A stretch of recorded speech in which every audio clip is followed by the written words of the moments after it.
Hello, and welcome to another episode of The Hat Historian. In this video, I'll be talking about one of the most famous and widespread combat helmets in history, the M1 helmet.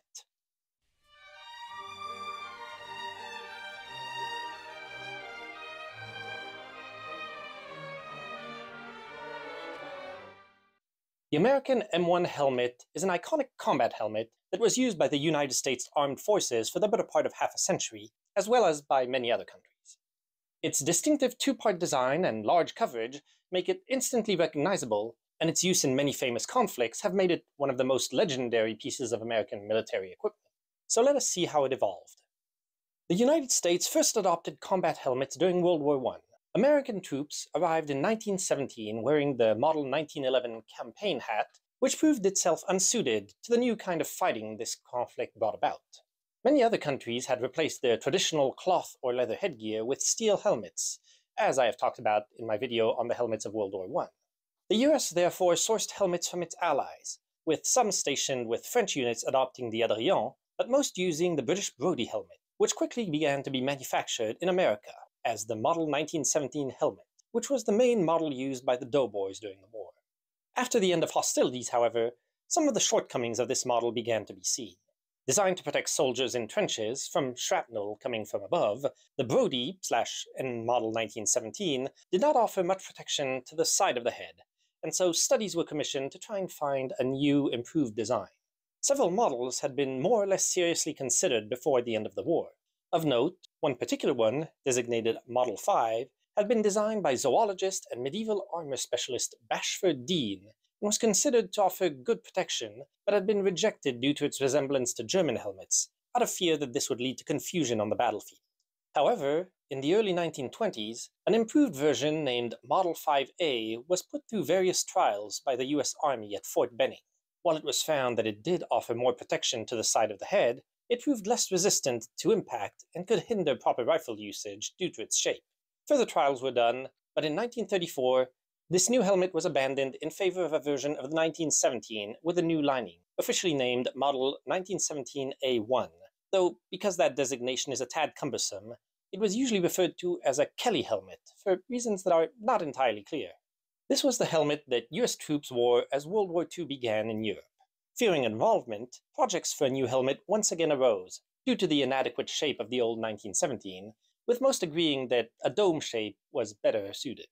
There is a legend that the initial shape for the new helmet was first devised when General Omar Bradley, complaining at the dinner table to his family about the problems with their old helmet, saying that it didn't offer enough protection, was asked by his daughter to sketch what he thought it should look like.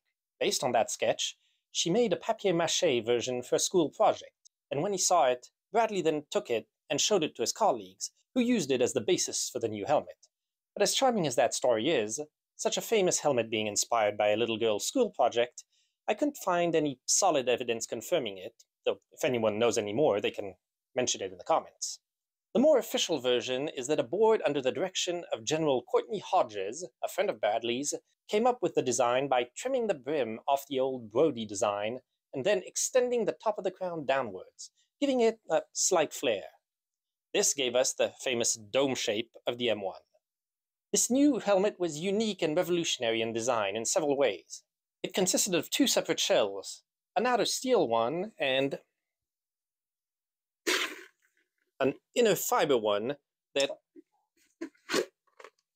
nestled inside each other. This two-shell design allowed the liner to be worn on its own in areas where less protection was required, as it acted as a sort of a hard hat. It was notably used this way by military police, for example, as without the outer shell, the helmet was much lighter. It also contained a new kind of suspension system, inspired by the Rydell football helmet, with adjustable headbands to allow the size to be set to the wearer, and various canvas straps, making the helmet stable on the head and allowing it to absorb more shocks than its predecessors. This liner also had a thin leather chin strap that was usually hooked over the front of the helmet when not used. The metal outer shell was painted olive drab with cork mixed in order to reduce glare and shine, and had another chin strap, this one made of canvas, which was attached to hooks on either side. This chin strap was the subject of rumors which I will talk about shortly. The helmet, like all of its contemporaries, was not intended to be fully bulletproof, designed to protect more from blows, shrapnel, and glancing bullets, but in testing, it exceeded requirements by being able to stop pistol rounds even at a short range. However, a rifle round could still penetrate it. The helmet, having passed all its required tests, was officially approved on June 6, 1941, and put into full production as the Helmet Steel M1. But despite more than 300,000 being manufactured that year, when the Japanese launched their surprise attack on Pearl Harbor in December 1941, the helmet had not yet spread to all of the armed forces, and some mobilized were still wearing the old 1917 models well into 1942. As the M1 began to spread, the old helmets were gradually passed on to rear guards and civil defense units. The M1 very quickly saw action in the Pacific theater of the war, with the Marines sporting it during the Guadalcanal campaign in the summer of 1942. Beyond its intended use as head protection, soldiers very quickly developed other uses for the metal outer shell when not in active combat. It was used for everything from a wash basin to a rudimentary entrenching tool, to a bucket, to, for those getting seasick on transports, a place to throw up in, to a cooking pot, after a thorough clean, I hope, if it was put to the previous use, though this last one was officially discouraged as it could damage the metal and make the helmet weaker. The M1 was the main helmet of the US forces throughout World War II, worn in battles from Iwo Jima to Monte Cassino to my native Normandy.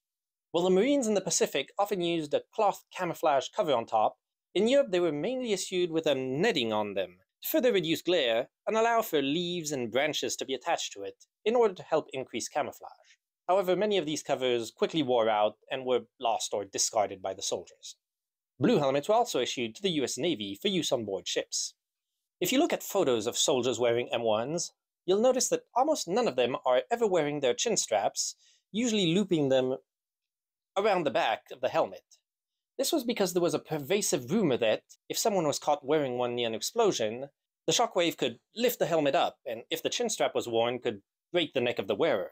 There was also a fear that an enemy could grab the helmet from behind to disable a soldier. So strong was this rumor that the Army redesigned new chin straps with clasps that would release if subjected to too much pressure to avoid this problem.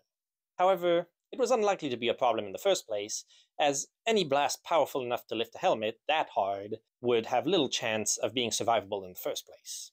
Nonetheless, throughout its time of use, most soldiers did not use their chin strap unless they absolutely had to, relying on the good balance and adjustable liner to keep the helmet on their head.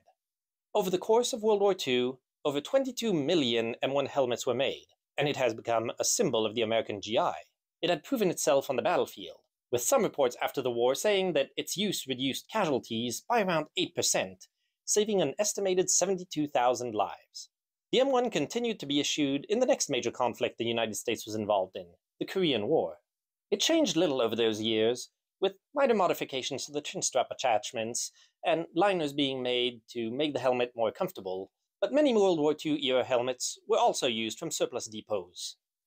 Throughout the 1950s and early 60s, the M1 also spread to the armies of many of the US's allies.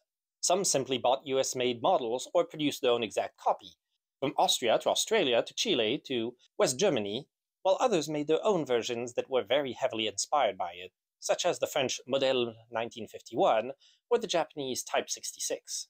The shape became something of a NATO standard, beyond its practical advantages, allowing recognition on a hypothetical battlefield. With the 1960s, the M1 would see use in the other major conflict it is famous for, the Vietnam War. By this time, it had been slightly modified from the World War II version, made about half an inch lower in what is called the low dome version, to allow it to be more stable and less visible without compromising its effectiveness. It was also issued with a new cloth cover for added camouflage, which had little slots in it to be able to insert foliage like the old netting. As seen in newsreels and movies, these covers were often defaced with various graffiti spelling out slogans, witticisms, jokes, names of loved ones, or whatever indicated the wearer's state of mind. While officially discouraged, authorities generally looked the other way on this practice to help morale, especially among soldiers out in the field who had bigger concerns.